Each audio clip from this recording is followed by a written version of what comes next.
Welcome to the Mortuary Masterclass, brought to you by the Champion Company, where preservation meets purpose, and every step is part of your journey to safer solutions.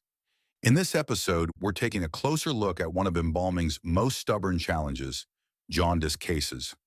We'll break down why these bodies react the way they do, why formaldehyde so often leads to that dreaded yellow-green color shift, and how glutaraldehyde changes the equation, delivering reliable preservation without the color disasters.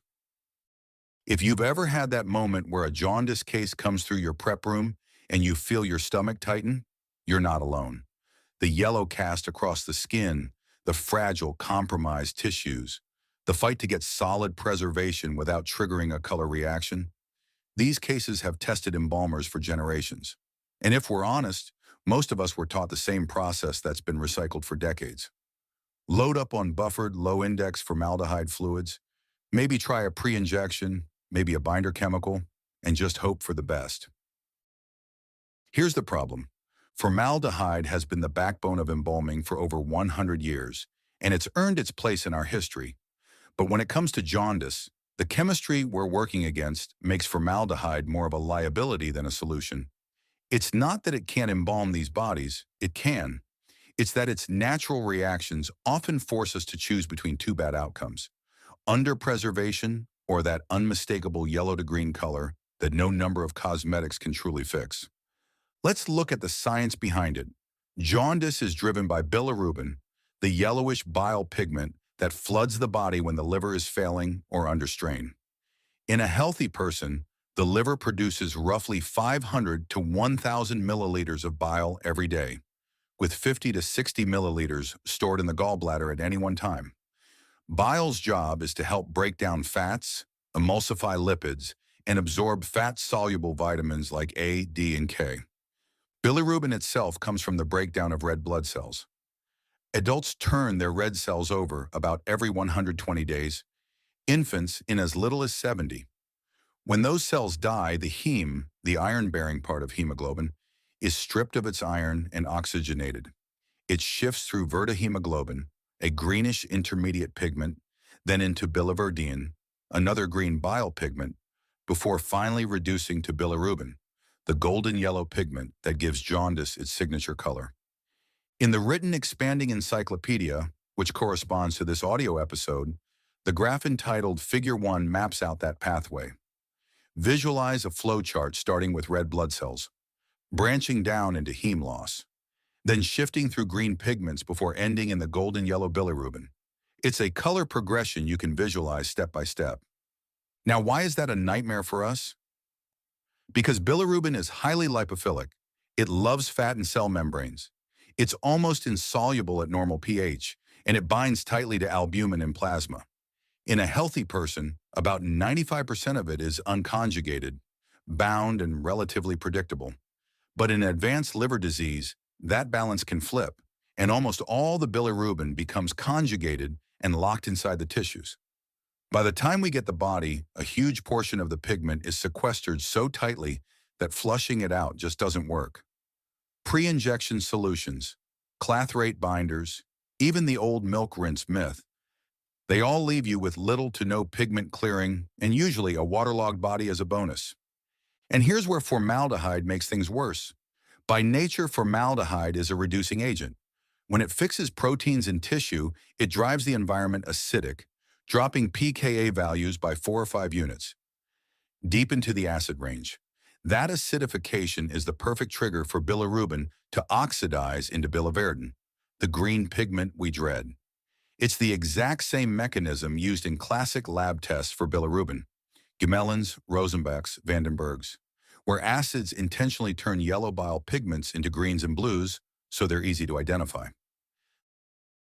There's another chart, Figure 3, that shows how bilirubin's actual structure behaves in 3 dimensions. On paper, it looks like a simple chain, but in reality, it folds in on itself, held by strong hydrogen bonds, making it even harder to break apart or dissolve unless it's conjugated. That's part of why it's so resistant during embalming. Add in the body chemistry of jaundice, and things get worse. Elevated blood ammonia levels are common because the failing liver can't process ammonia into urea. Ammonia permeates the tissues, driving pH up and neutralizing much of the formaldehyde you inject. Your aldehyde demand goes through the roof, and to compensate, most embalmers try cranking up formaldehyde concentration. But that only amplifies acidification, and with it, the certainty of a yellow-green conversion. With formaldehyde, you're stuck choosing between extremes. Use less and under-embalm, or use more and trigger that color change. If you ever get a perfect result with a formaldehyde jaundice case, chances are it's because the disease state was mild, and frankly, you got lucky. This is where glutaraldehyde changes the roadmap. Its chemistry works in our favor. During protein fixation, glutaraldehyde barely nudges the pKa, keeping it in a mild alkaline range around 8 to 8.5. Acidification is minimal to non-existent, which means bilirubin isn't pushed into that green pigment conversion. There's no formic acid formation as a secondary byproduct, and its reaction stays stable, even in ammonia-rich or high pH environments. Glutaraldehyde also survives where formaldehyde would be neutralized. It meets high aldehyde demand, reacts effectively even in alkaline conditions, and preserves tissues without trade-off discoloration. Years of lab and field reports back this up. Jaundice cases embalmed with glutaraldehyde-based fluids consistently hold their color and achieve proper preservation, without gallons of dilution or desperate cosmetic cover-ups. For example, standalone glutaraldehyde fluids like Champion Company's Alpha Arterial 24 allow a jaundice body to be treated almost like a standard case.